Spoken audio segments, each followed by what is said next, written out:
ہم نے بتایا تھا پچھلی جمعہ خواجہ ابو طالب نبی کریم صلی اللہ علیہ وسلم کے لیے مر مٹے تھے.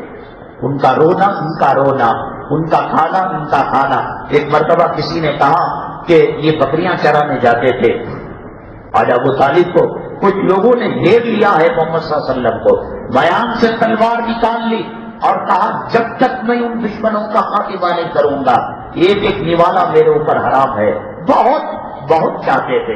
اور اللہ کے نبی صلی اللہ علیہ وسلم نے بھی بدلے کے طور پر انتقال کے وقت کہا میرے کان میں کہہ دو نا چچا ایک مرتبہ کلیمہ، ایک مرتبہ آہستہ کہہ دو، میں تمہارا ہاتھ پکڑ کر میں جنت میں پہنچا دوں گا.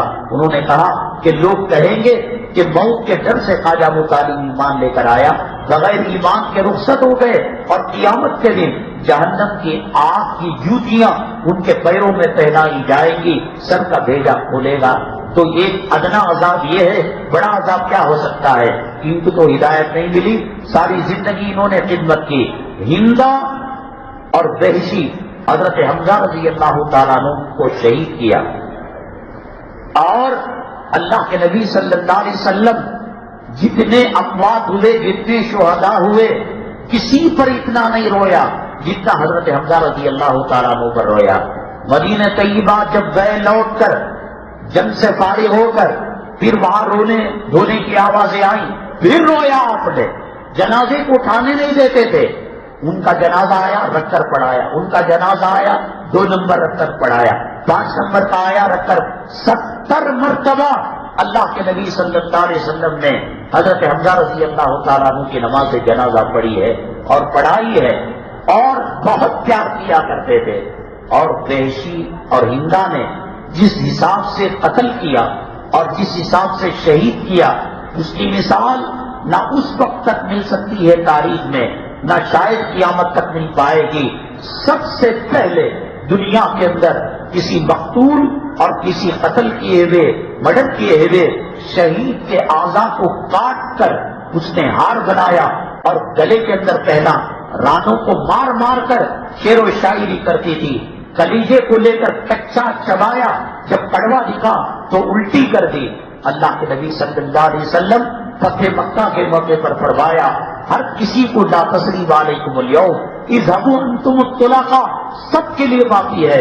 لیکن حمزہ کے قاتل وحشی اگر کعبے کو چمٹ کر کعبے کی چادر کو منتظم پر لپٹ کر بھی ملے اس کا سر قلم کر دو.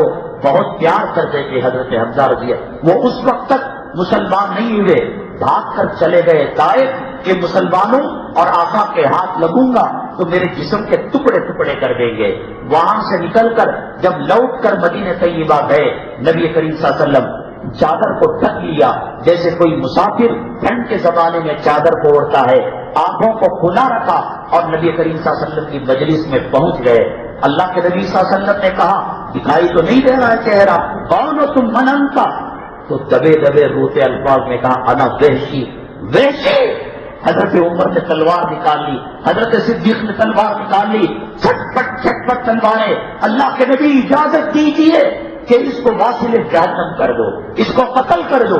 حضرت حمزہ کا قاتل ہے یہ بچنے کے لیے ایمان لے کر آ رہا ہے. اللہ کے نبی صلی اللہ علیہ وسلم نے کہا کہ 70 کافروں کا قتل ہونے سے بہتر یہ ہے کہ ایک آدمی میں کلمہ پڑھ لے مسلمان ہو جائے. ہاں وحشی اتنا احسان کرنا کہ جنت کی سند تو مل گئی، جنت کی سرٹیفکیٹ تو مل گئی. حمزہ مجھ سے بہت پیار کرتا تھا، میں حمزہ سے بہت پیار کرتا تھا. ایک احسان کرنا، مجھے مرتے وقت کبھی تیرا چہرہ مجھے نہیں دکھانا، تجھے دیکھ کر حمزہ کی یاد تازہ ہو جاتی ہے. حضرت حمزہ کے کلیجے کے ٹکڑے ہوئے، جسم کے ٹکڑے ہوئے، یہ قرآن یہاں تک آیا، یہ داڑھی یہاں تک آئی، یہ برقع یہاں تک آیا، یہ نماز یہاں تک آئی، یہ منبر یہاں تک آیا، یہ محراب یہاں تک آیا. کل کیا منہ دکھاؤ گے حضرت حمزہ؟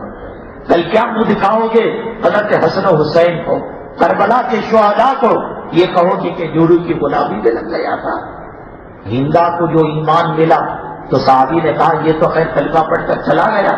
وہ ہندا، تو اللہ کے نبی صلی اللہ علیہ وسلم نے کہا کہ جب اطلاع ملی کہ اس نے کلیجے کو چبایا ہے، حضرت حمزہ رضی اللہ تعالیٰ عنہ کے بارے میں آپ نے فرمایا ان کے جسم کا حصہ اگر کسی کے پیٹ میں چلا جاتا ہے اللہ اس کے لیے جہنم کی آگ کو حرام کر دے.